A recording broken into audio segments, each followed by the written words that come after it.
Hello everyone, how are you all? I hope well and good. As you know, myself is Anil Kumar and I am here at this platform for the subject zoology. So हमारे जो regular session थे उनमें हमने complete करा था animal diversity, then animal histology and animal morphology. ठीक है, फिर उसके बाद हमारा सेगमेंट आता है, नेक्स्ट यूनिट जो है हमारी वो है बायोमोलिक्यूल्स. ठीक है, ये वाली यूनिट को हमें डिस्कस करना है. सो आज के सेशन की थीम रहेगी the general introduction to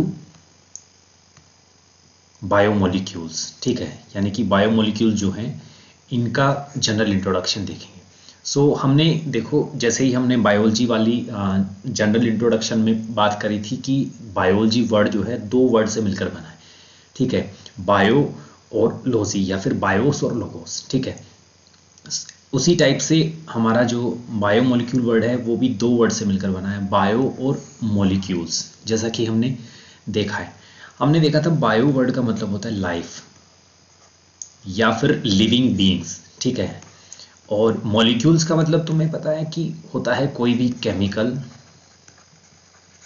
composition. ठीक है, सिंपल सा मतलब ये है कि लाइफ या लिविंग बीइंग्स में प्रेजेंट केमिकल कंपोजिशन या सब्सटेंसेस को अपन क्या बोल देते हैं, बायोमोलिक्यूल्स बोल देते हैं. ठीक है, so basically the biomolecules are the composition which is made up of any kind of chemical. ठीक है, which is present inside a living being और लाइफ. ठीक है, लाइफ का मतलब क्या होता है, लाइफ का मतलब या लिविंग बीइंग्स में हमने किसको इंक्लूड करा था, इसमें हमने एनिमल्स को इंक्लूड करा था, प्लांट्स को इंक्लूड करा था और माइक्रोब्स को इंक्लूड करा था. ठीक है, तीन स्पीसीज या कैटेगरीज थी, animals, then plants and microbial species. ठीक है, ये सब मिलकर बनाते हैं लिविंग बीइंग या लाइफ. ठीक है, ये कंपोनेंट हो गया. जैसे कि अपन हमारा बायोलॉजिकल कंपोजिशन है या बायोलॉजिकल जो स्टफ है उसमें दो चीज़ें आती हैं, एक आती है नॉन लिविंग और एक लिविंग. ठीक है, तो लिविंग वाली कैटेगरी में आती हैं हमारे बायो वाला कंपोजिशन, यानी कि लाइफ या लिविंग बीइंग्स वाला कंपोजिशन. ठीक है, जिसमें एनिमल्स इंक्लूडेड हैं, प्लांट्स इंक्लूडेड हैं और माइक्रोब्स इंक्लूडेड हैं. ठीक है, सो और ये जो केमिकल कंपोजिशन है ना, ये होती है ऑर्गेनिक नेचर. ठीक है, ऑर्गेनिक नेचर वाली होती है. सो अगर अपन बात करना चाहें that what are the biomolecules, so we can say that, ठीक है, बायोमोलिक्यूल्स क्या हैं, सॉरी ये यहां से देख लेते हैं.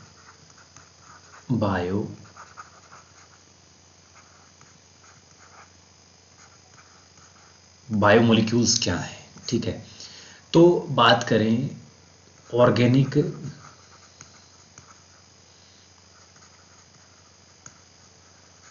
chemicals present in a living component. ठीक है, उन्हें अपन क्या बोल देते हैं, बायोमोलिक्यूल्स बोल देते हैं. ठीक है, और भी डेफिनेशन बता सकते हैं अपन, इस वर्ड के अकॉर्डिंग बना सकते हैं. ठीक है, बायो मीन्स लाइफ, मॉलिक्यूल्स मतलब केमिकल कंपोजिशन. तो अपन और भी डेफिनेशन इसकी लिख सकते हैं, केमिकल ऑर्गेनाइजेशन. ठीक है, और ये किस नेचर का होना चाहिए, organic, because as you know inorganic organic दो टाइप के केमिकल कंपोजिशंस होते हैं. तो ये वाला जो कंपोजिशन होगा जो कि लिविंग बीइंग्स में प्रेजेंट होता है वो ऑर्गेनिक नेचर का होगा. ठीक है, केमिकल कंपोजिशन which constitute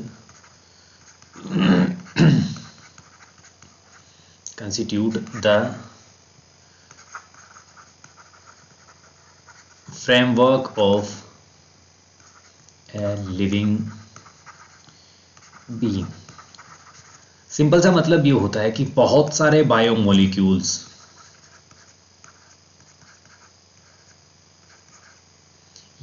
बहुत सारे बायोमोलिक्यूल्स मिलकर, ठीक है, ये बनाते हैं किसी भी लिविंग बीइंग को. ठीक है, कहने का सिंपल सा मतलब है कोई भी जो लिविंग कंपोनेंट है हमारी नेचर का या हमारी सराउंडिंग या हमारे एनवायरनमेंट में प्रेजेंट, वो बहुत सारे बायोमोलिक्यूल के रिपीटेशन से बनता है। यानी कि different kind of biomolecules repeated mode में प्रेजेंट होते हैं, रिपीटेड मैनर में प्रेजेंट होते हैं, और इस मैनर में प्रेजेंट होकर वो क्या करते हैं, किसी भी लिविंग बीम को फॉर्म करते हैं या फिर लाइफ कंपोनेंट को फॉर्म करते हैं, अपन बोल सकते हैं। ठीक है, सो अगर कोई पूछे व्हाट आर द बायोमोलिक्यूल्स या what is the mean by the biomolecule, so then we will say that the biomolecule is the composition which makes a living being, ठीक है, इन दियर फ्रेमवर्क। ठीक है, यानी कि लिविंग बीइंग्स जो है उनकी फ्रेमवर्क बनाने वाला जो भी केमिकल सब्सटेंस होगा या केमिकल ऑर्गेनाइजेशन होगा, लेकिन वो होना चाहिए ऑर्गेनिक नेचर का, उसे अपन क्या बोल देंगे, बायोमोलिक्यूल्स बोल देंगे। ठीक है, सो एक बेसिक सा इंट्रोडक्टरी पार्ट है, चैप्टर नंबर 9 है, हमारी एनसीईआरटी में गिवन है, क्लास 11th का चैप्टर है, ये क्लास 11th सेगमेंट है। ठीक है, इसकी यूनिट है बायोमोलिक्यूल्स और इसका चैप्टर का नाम भी बायोमोलिक्यूल्स है, हमने देखा।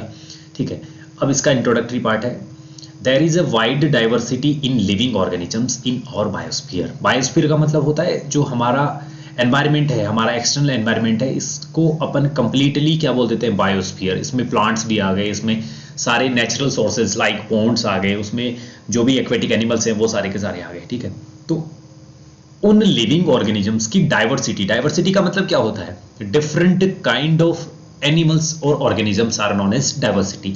तो डाइवर्सिटी में हमने क्या पढ़ा था, जैसे कि पोरीफेरा से लेकर हमने कॉर्डेटा तक डिस्कस किया था। ठीक है, तो उनमें हमने बहुत सारे टाइप के एनिमल्स को डिस्कस करा था। ठीक है, तो वैसी ही डाइवर्सिटी देखने को मिलती है हमारे बायोस्फीयर में। Now a question that arise in our mind is all living organisms made of the same chemicals. यानी कि सिंपल सा मतलब ये है कि अगर बायोस्फीयर में बहुत सारी डाइवर्सिटी है, wide diversity we found when we observe our biosphere, तो क्या वो सारी डाइवर्सिटी जो है उसका केमिकल कंपोजिशन जो है या बायोमोलिक्यूल जो है उसमें प्रेजेंट वो सेम है। ठीक है, तो इसको देखते हैं, एलिमेंट्स और कंपाउंड्स क्या वहां पर सेम है, यानी कि जो भी एलिमेंट उन्हें बनाएंगे, जो भी कंपाउंड उन्हें फॉर्म करेंगे, ठीक है, वो क्या सेम है। You have learn in the chemistry how elements analysis performed. ठीक है, एलिमेंटल एनालिसिस का मतलब होता है किसी भी केमिकल कंपोजिशन में क्या क्या एलिमेंट्स हैं, ठीक है, उसे एनालाइज करने के लिए हमने केमिस्ट्री में इसका एक फेनोमेना डिफरेंट से हमने पढ़ा है। ठीक है, separate. If we perform such an analysis on a plant tissue, animal tissue और माइक्रोबियल पेस्ट। ठीक है, यानी कि ये किसी भी लिविंग ऑब्जेक्ट लाइक प्लांट हो सकता है, एनिमल हो सकता है और माइक्रोबियल पेस्ट हो सकता है। ठीक है, बिकॉज लिविंग बींग्स में ही प्रेजेंट ऑर्गेनिक सब्सटेंसेस को अपन क्या बोल देते हैं, बायोमोलिक्यूल्स। तो उन्हीं के रिगार्डिंग अपन डिस्कस करेंगे।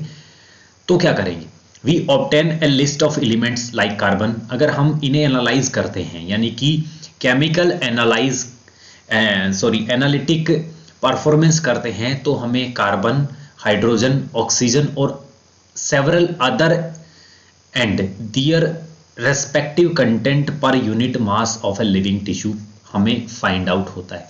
सिंपल सा मतलब यह है, कोई भी टिश्यू को अपन तोड़ते हैं, टिश्यू को तोड़ा, इसका केमिकल एनालिसिस करा, तो वहां पर क्या क्या प्रेजेंट होगा, कार्बन होगा, हाइड्रोजन होगा, ऑक्सीजन होगा, और इसके साथ साथ बहुत सारे अदर फैक्टर्स भी होंगे, बहुत सारे और सारे कंटेंट भी यहां पर प्रेजेंट होंगे पर यूनिट मास में। ठीक है, इस टिश्यू का पर यूनिट मास होगा ना, पर यूनिट ये प्रेजेंट होते हैं। ठीक है, if the same analysis is performed on a piece of earth crust, अगर ऐसा ही अपन नॉन लिविंग सब्सटेंसेस के लिए परफॉर्म करें केमिकल एनालिसिस, तो वहां पर भी ऐसा ही मिलता है। जैसे कि अर्थ क्रस्ट को, किसी भी एक लेयर को अर्थ की हम उसे एनालाइज करें, तो वहां पर क्या होते हैं, ये सिमिलर लिस्ट ही हमें ऑब्टेन होती है। यानी कि कार्बन होगा, हाइड्रोजन होगा, ऑक्सीजन होगा और इसके रेस्पेक्टिव अदर कंपोनेंट्स होंगे। ठीक है, what are the difference between the two lists,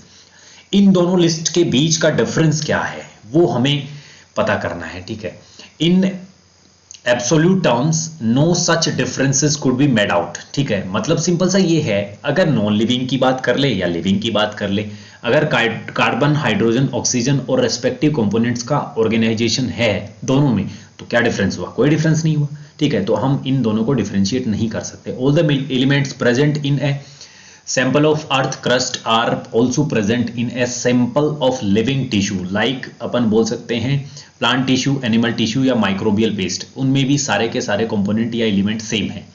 However, a closer examination reveals that the relative abundance of carbon and hydrogen with respect to other elements is higher in any living organism than in earth crust. ठीक है, simple सा मतलब है कि living organism में hydrogen और carbon का composition दूसरे कंपोनेंट के बजाय, अदर कंपोनेंट के बजाय ज़्यादा होता है अगर लिविंग स्टेज की बात करूं, लिविंग कंपोनेंट की बात करूं, लेकिन अर्थ क्रस्ट में ऐसा नहीं होता है, ऐसा देखने को बताया. 9.1 टेबल को एक बार देख लेते हैं अपन. 9.1 टेबल जो है वो बताता है कि a comparison of elements present in non living and the living materials. ठीक है, एलिमेंट्स हैं, ठीक है, और ये परसेंट वेट है अर्थ क्रस्ट में और ह्यूमन बॉडी में, यानी कि ये तो क्या है, नॉन लिविंग फैक्टर है और ये हमारा लिविंग फैक्टर है. यहां पर इनको कंपेयर करा गया है. ठीक है, तो एलिमेंट पहला है हाइड्रोजन, जिसे H से रिप्रेजेंट करते हैं, 0.14% होता है. ठीक है, लेकिन ह्यूमन बॉडी में 0.5% होता है. ठीक है, कार्बन जो होता है वो 0.03% होता है. अर्थ क्रस्ट की बात कर रहे हैं, यानी कि नॉन लिविंग फैक्टर में, जबकि यहां पर लिविंग फैक्टर में या ह्यूमन बॉडी में 18.5 होता है. ठीक है, ऐसे ही oxygen in case of non living 46.6 होता है, but here is in case of living substance और लिविंग बॉडी ये होता है 65.0. ठीक है, नाइट्रोजन बहुत कम होता है नॉन लिविंग्स में. ठीक है, जबकि लिविंग्स में 3.3% होता है. नेक्स्ट सल्फर है, सल्फर 0.03%, जबकि यहाँ पर 0.3% होता है. सोडियम जो होता है 2.8%, यहाँ पर 0.2% होता है. कैल्शियम जो होता है 3.6%, 1.5% होता है यहाँ पर. मैग्नीशियम जो होता है 2.1%, यहाँ पर होता है 0.1%. ठीक है, सिलिकॉन जो होता है 27.7% होता है, जबकि ह्यूमन बॉडी या लिविंग कंपोनेंट्स के केस में बात करें तो negligible amount of silicon found होती है. ठीक है, ये है अडेप्टेड फ्रॉम CNR राव. ये है मतलब कि हैदराबाद की प्रेस यूनिवर्सिटी है. ठीक है, जो केमिस्ट्री के रिगार्डिंग बहुत सारे रिसर्चेज करती है, वहां से इन सब चीज़ों को ऑब्टेन करा गया है, वहां से इन लिस्ट को निकाला गया है. ठीक है, तो ये हो गया हमारा एनालिसिस. ठीक है, ये नॉन लिविंग और लिविंग को देखा है हमने. अब देखने वाले हैं हम हमारे बायोमोलिक्यूल यूनिट के इनसाइड कंटेंट को. ठीक है, यानी कि कौन कौन से पॉइंट्स हैं जो कि इस यूनिट में इंक्लूडेड हैं. तो पहला तो है how to analyze chemical composition. ठीक है, केमिकल कंपोजिशन को कैसे एनालाइज करना है. मैंने बताया था कि केमिकल्स, किसी भी टाइप के केमिकल को एनालाइज करना है, दैट मीन्स उसे क्या करेंगे अपन, उसके एक फिक्स अमाउंट लेंगे, उस अमाउंट को हम क्या करेंगे, एनालाइज करेंगे, उसमें अलग अलग डिफरेंशिएट करेंगे केमिकल्स को. जैसे कि एलिमेंट्स होंगे, वहां पर कार्बन होगी, हाइड्रोजन होगी और ऑक्सीजन होगी, उससे रेस्पेक्टिव और सारे कंपोनेंट भी होंगे. तो उन्हें कैसे एनालाइज करना है, इस चीज की प्रोसेस क्या है, इसके मेथड्स क्या है, उनको देखेंगे. प्राइमरी एंड सेकेंडरी मेटाबोलाइट्स को देखेंगे. देन बायो मैक्रोमोलिक्यूल्स को देखेंगे. देखो, बायोमोलिक्यूल्स की दो कैटेगरी हैं. बायोमोलिक्यूल्स में दो चीजें आती हैं, बायो में मैक्रो एंड माइक्रो. अब नाम से पता चल रहा है, मैक्रो का मतलब है ये बड़े हैं, लार्ज मॉलिक्यूल्स हैं, और माइक्रो का मतलब है स्मॉल मॉलिक्यूल्स हैं. ठीक है, तो इन सब चीजों को देखेंगे हम. ठीक है, देन हम प्रोटीन्स को डिस्कस करेंगे. ठीक है, प्रोटीन्स अमीनो एसिड्स की बड़ी चेन होती है. देन पॉलीसेकेराइड्स को डिस्कस करेंगे, देन न्यूक्लिक एसिड्स को, देन स्ट्रक्चर्स ऑफ प्रोटीन. यहाँ पर primary structure, secondary structure, tertiary structure of the protein, इन सबको डिस्कस करेंगे. ठीक है, फिर अपन डिस्कस करेंगे नेचर ऑफ बॉन्ड.